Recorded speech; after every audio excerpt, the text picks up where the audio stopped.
do it. Good. Yeah. Yeah. We are recording.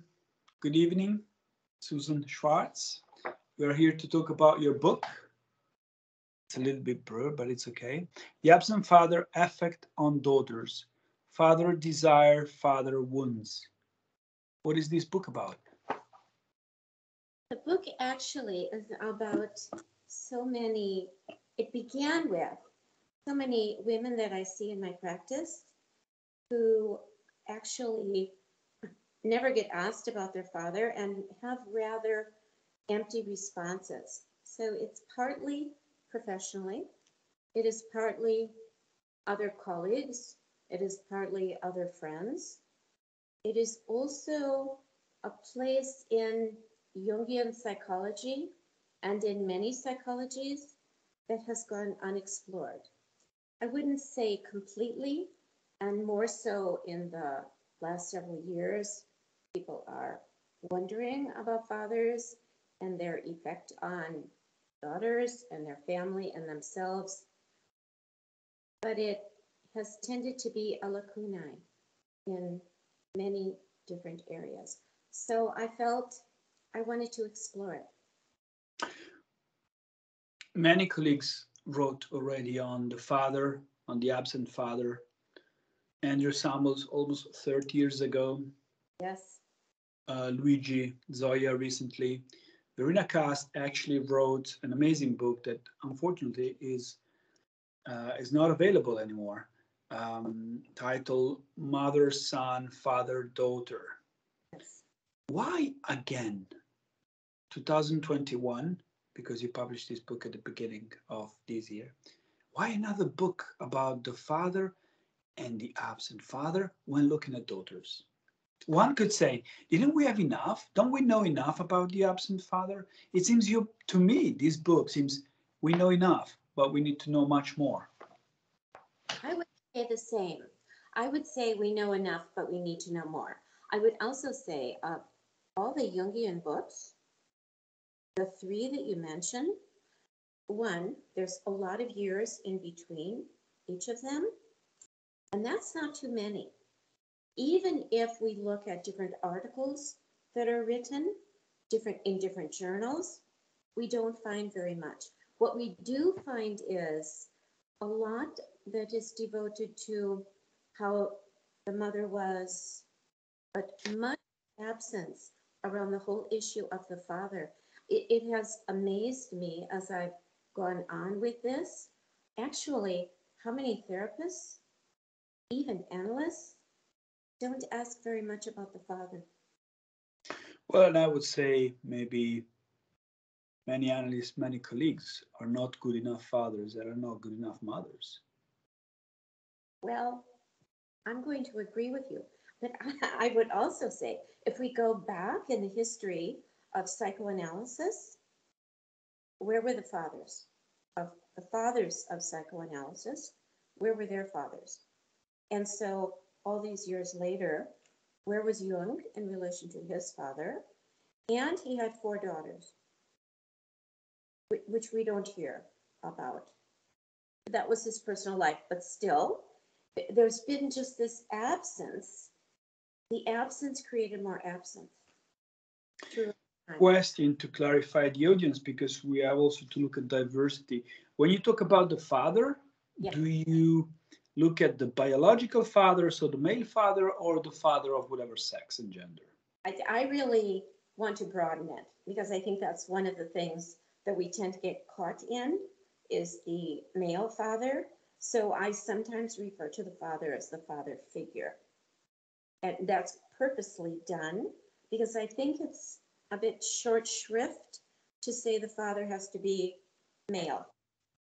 And also there's another thing that always comes up, which is from single mothers who say, can't I be the father as well? So it brings up a lot of issues that are beyond the father is male. So I think we are in an era where we really need to broaden we need to broaden the stereotypes. And it's happening culturally. The stereotypes are broadening.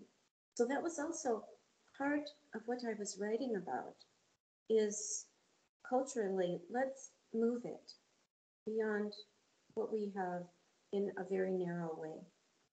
I speak about the animus in the book as well, equally with a similar kind of idea that it needs to be broadened. We Where need do to, we start? Where do we start? Because your book is thin, is a 170 pages, but it's very rich. Uh, shall we start from Sylvia Plath? we, we can start from Sylvia Plath, yes. And actually, I must say that her poem Daddy, which not everybody, but a lot of people are familiar with, and quite a few of her other poems really speak about the rage, the longing, the loss. Her journals speak about the father who she is furious at, and at the end overpowers.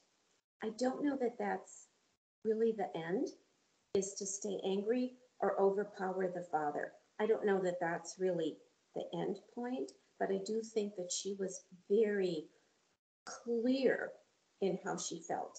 And in doing so, it frees people. I mean, she's kind of an extreme, because she did kill herself at the age of 30. So, not because of her father necessarily, but she's a good example of somebody who was able to speak out how she felt about her father. She lived in the mid 1950s. So, again, there was a huge stereotype of who is the father that was going on then. She had an Austrian father as well. Let me just add to that. Her poem Daddy, when one reads it, you really know this is not all that there is, but this releases a lot of feelings that really need to be released. And then see where they'll go on. Let's try to go a little bit deeper because I think it's a very important start. If I may read from Daddy. I could never talk to you.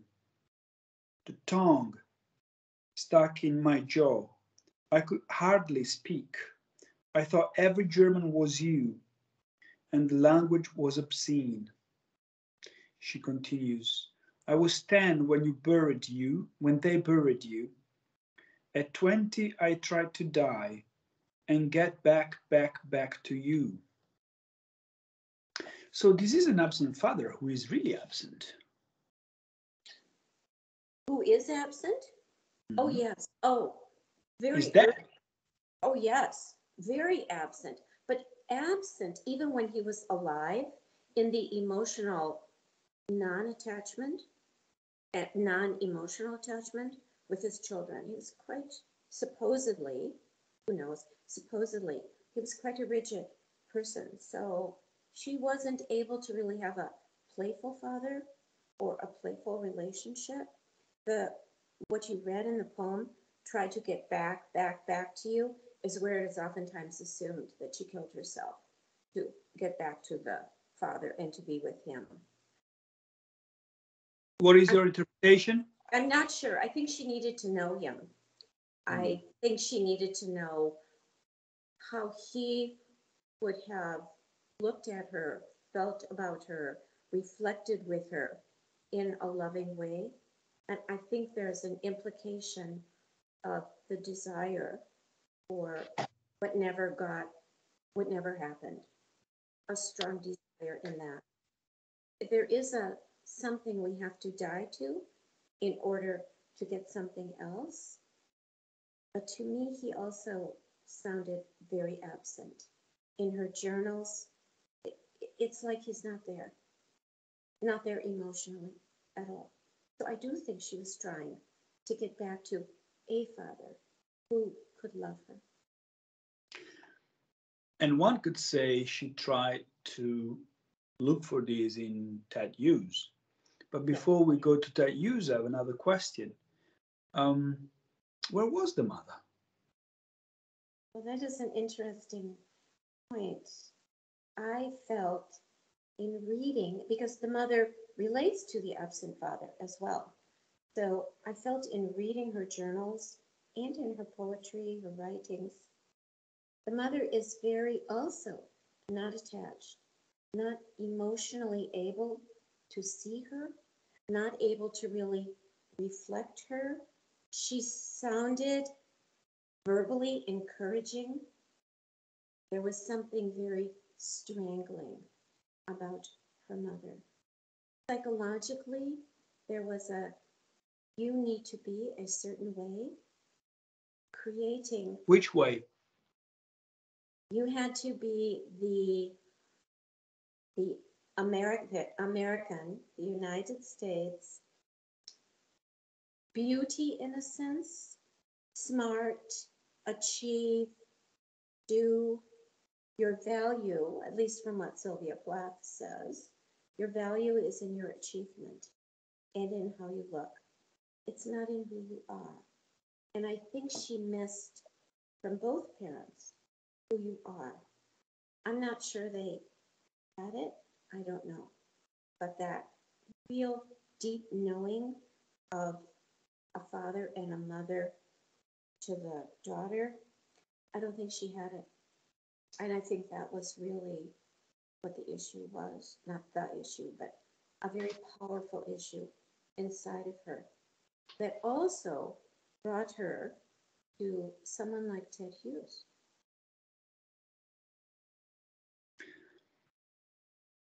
Yes, they met at Cambridge, where they were both students, both talented. They became two of the most important, uh, let's say, Anglophone or English speaking poets, two of the most important. She had an amazing talent, Mhm. which, if you have this sensitivity, is not easy to have. It's not easy to manage. It's not easy because she was I don't like to say sick person, but a really troubled, vulnerable person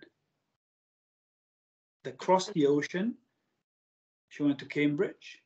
I know what it is to be at Cambridge because I studied there as well. And it's a lonely place. It's a very difficult place, very competitive place. I think what you're talking about is also her inner world. That's how it sounded to me. A competitive inner world, a difficult one, a very talented, full of tremendous intensity, out of the box, out of the box. And I think part of that fought with the mid 20th century female, how she was supposed to be, at least in the United States, is you were supposed to be heavily in the box. Going to Cambridge was a huge thing, but her talent and her ability to put into words her feelings, which to me also felt very huge. And I think she contained them in her writings. I don't mean contain as in lock them down, but they became somewhat understood through the power of her writing. Let's talk about that Hughes. He was blamed, he was called a killer, of course, a cheater. Do you think that Hughes was a good enough father for Sylvia Plath? No, I don't think so. I think he was taken by her intensity, which mirrored his. So I think that they were incredibly powerful together. I don't know that they could manage it. I think that power is tremendously appealing, both, both that they both had. I don't know that they could manage it. I always felt very uncomfortable that Ted Hughes chose the second person to be with, or the second wife, who also killed herself and her child. It was like, what was going on underneath that that energy was there? I don't want to minimize it or make it too simple. It's not that he killed her, but I don't know that he could help her live. That's not what a partner is to do, but that is some of what we do, is to help someone live. It is also difficult because their son equally killed himself. So we have this, it's this big question. I mean, who knows about suicide or why? But Recently, I was reading a book by Umberto Galimberti, who was a Jungian, Italian, very famous in Italy, very well known. Now he's considered a philosopher. And he was asked what is love, and he said, "Love is that thing between two human beings." And Stefano Carpani, would add up whatever sex and gender. When one is accompanying the other to hell and back. Possibly this is what Hughes was not able to do with Sylvia Plath, because the depth of the hell where she was in was not even something described by Dante's comedy, but it's just an idea. I think you're right. I think it does go beyond whatever gender we have. That isn't it. It is that emotional ability to go to hell, but you said it, and back. So if you can go to hell, that's huge. But you also have to come back. I think she tried to do it in her writings and had to. But I always thought as well that he had hell too, that he went to a hell. Ted Hughes did. I don't know how she could help him in his hell either. The hell that you talk about, the internal place that she went to and could manage, I hesitate to say that, but I don't know that either her mother or her father could understand that. And that set too early up even more hell because it couldn't be helped. Let's stay on this for a bit. I don't know if even her mother or father could help her, but rewind. What is or who is a good mother and a good father? Following the literature, one could say father is a pole, the pole that helps the tree to grow. Or father is someone available, someone reachable, someone with whom the child is a bond. Um, or even we should have no hopes and expectation of what a father and a mother are. Well, even as you were describing the father, the pole, the father as so many in general terms, father archetype. I actually like the other part that you ended with, which is that there's this question of, can we put it again in a narrow category? What is a good father and what is a good mother? Figures, models. How much are they able to be there with their children, their daughters, their sons, whoever their children are? How closely can they live to the bone of their own lives? And how honest can they really be with themselves and their own psychological development? All of those things, I don't think Sylvia Plath had. And I would also say, I think that a lot of the daughters that I talk about had that much absence as well. It looked like somebody was there. And this is what's confusing. It looks like the parental figures are there, but they're not there emotionally. And they don't really see or feel with their children. So I don't know how I would describe the father or the mother, because I think that the qualities are interchangeable.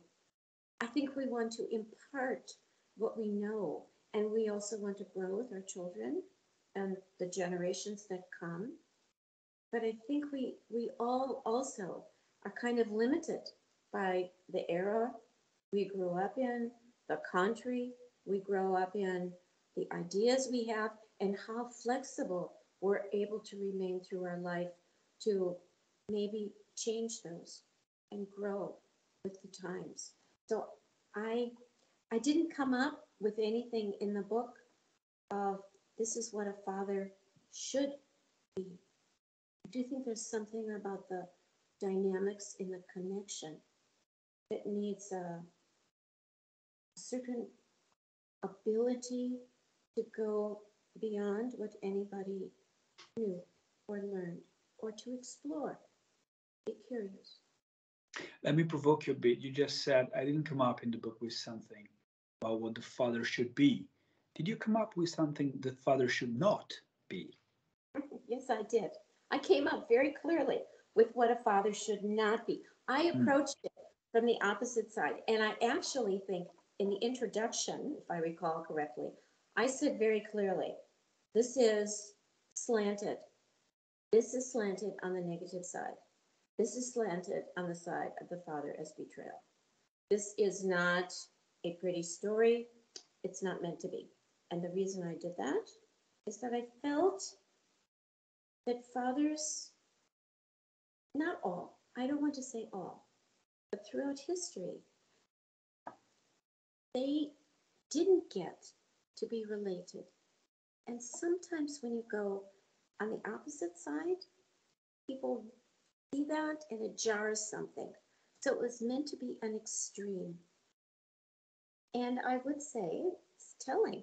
I didn't come up with this is the good father. I agree So with you. But being a young, well, 43 years old, father of three daughters, I want to praise those male, especially male, that are really trying hard.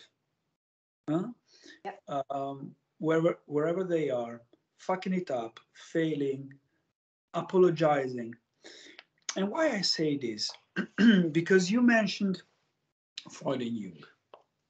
So let's say 120 years ago, let's look at the time when Freud published the Interpretation of Dreams. So really, at the beginning of the 20th century, in Austria or the Austrian-Hungarian Empire, uh, been reading the past few months a lot about such time, uh, the Emperor Franz Joseph, and the end of that empire. And there is a total lack of the feminine or female.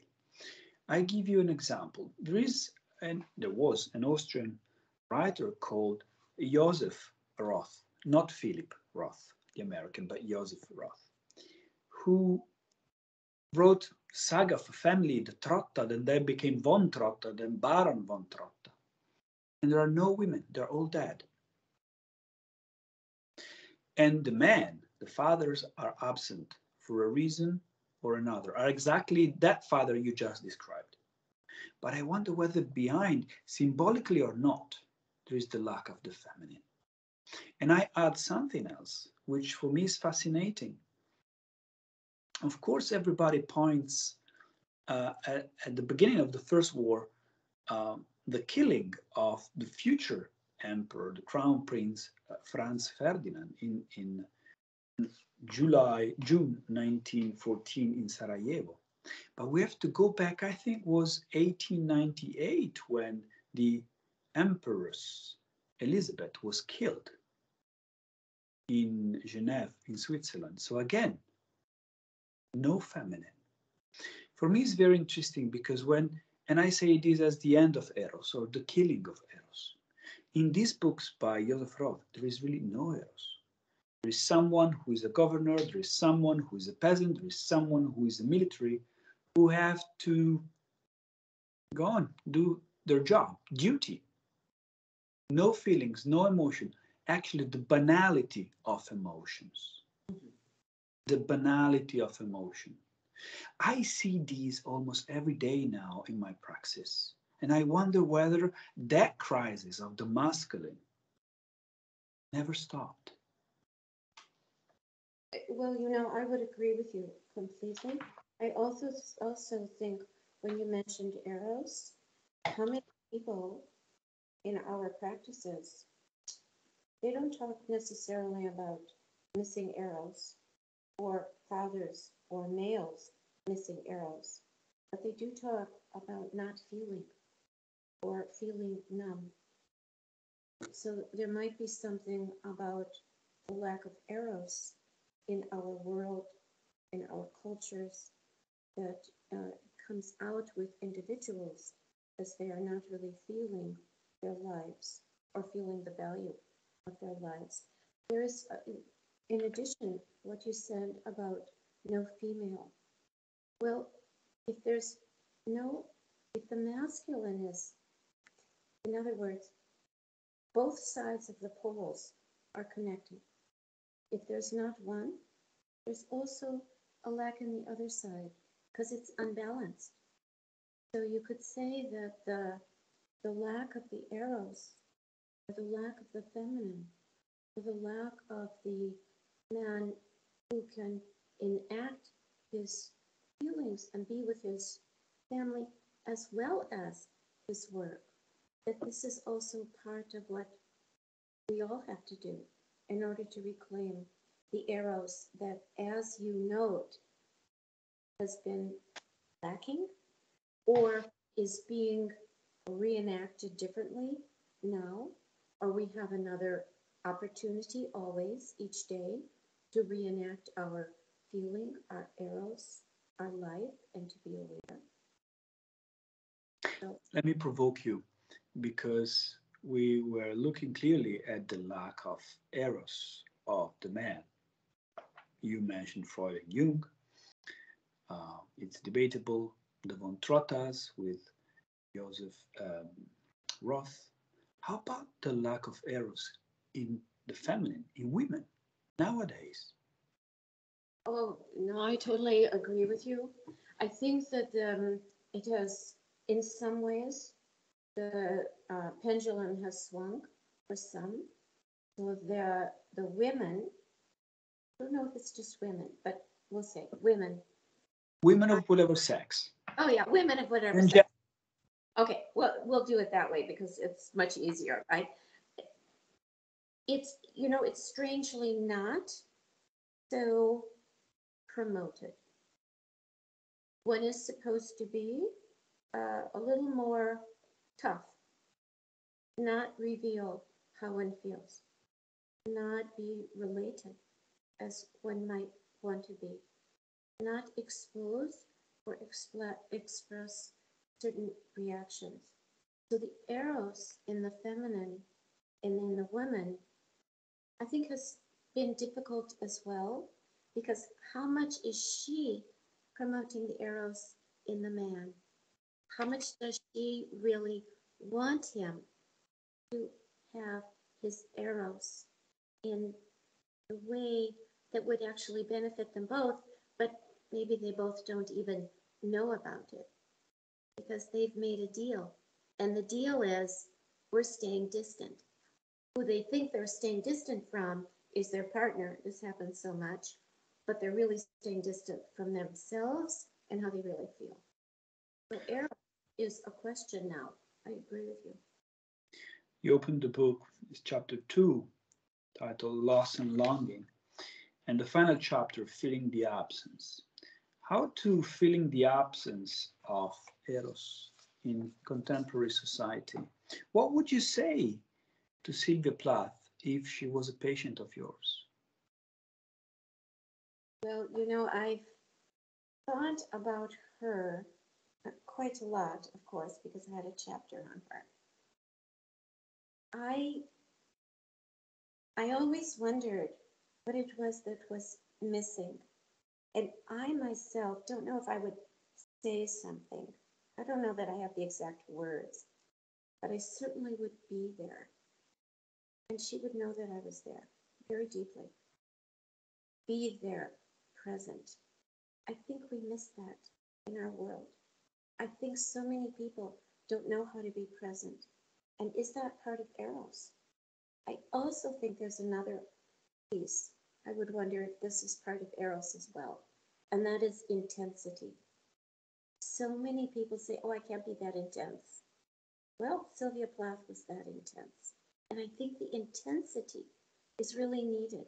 How are we going to get anywhere unless we have our intense beings, our intense, you could say, individual self in relation to others, our way of being intensely and firmly? I think a lot of people give it up, or they learn to give it up, and they're still learning to give it up. Not as many, but it's still there.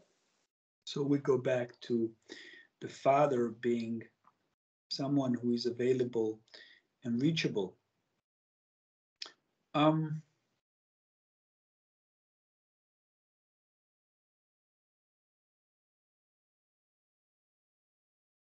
we know from experience, from the literature, from our job, that the majority of people have very difficult relationship with their own biological mother and father. True. How about our need to look, to search for our putative fathers and mothers, those figures that will become eventually fundamentally important for us, and also acknowledging that we have to be grateful to our mother and father for whatever reason, especially for the opportunity they gave us to meet our own putative mother and father. I think that I'm going to phrase it a little differently from what you've said. I think that the absence leads to how are you going to fill it? It's not absence out of give up or it will never happen. It is find it. Find some mentors. Find people. Find yourself. Look at your dreams and really figure out from the absence and the wounds and the desire who you are, but deeply do it. And I think that's our responsibility and opportunity. I really think it is. And I also think the value of inner work as well is to really create and recreate who we are out of what we didn't get. It's not just to sit and be in loss about it. It is also to be, how can I recognize it and the pain, but also fill it, perhaps with creativity in some form or another. Perhaps this is what Sylvia Plath missed, this bridging, this creativity. Well, I think she missed the bridging between herself and each parent. So I think that bridge she missed. I think she tried to create it through her poetry. I think it went so far. I don't think, I mean, how can we say? Because it's, we don't know. But I think she went a certain distance. And of course, she killed herself at 30. So, how she would have been older, we don't know where the creativity would have developed. But I do think creativity has a hope in it. Because We talked about the absent father. I want to challenge you and talk about the absent mother. And let's start from what a mother should not be. well, so the first thing that comes to mind, she should not be cloying. She should not be attached in a way which has got a certain image of the daughter that has nothing to do with the daughter. Here's a classic example, rather outer, but so many women say their mothers say to them, they'll look at them, haven't seen them in a little bit of time. Oh my gosh, your hair, what did you do to it? Or why are you wearing that? Looks terrible on you. Or did you gain weight? So the mother has got a certain idea of how either she wanted to be or how she wants the daughter to be, and the daughter's choked by that. So I think that was also a piece of what happened to Sylvia Plath. I think a good mother is also a one who I've just switched to the good one, is also the one who likes herself or learns how to like herself and gives that liking or how to find liking to her daughter.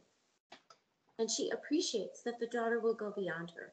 She encourages the daughter to go beyond her and to be different, to be who she is. The one that isn't such a good mother might be too depressed, too unhappy with her own life, too wanting for her daughter to fill in a life for her that she's supposed to live. And I think it hurts daughters. So if the mother can develop herself, no matter how old she is, that's always a benefit. Always. Thank you, Susan. Thank you very much.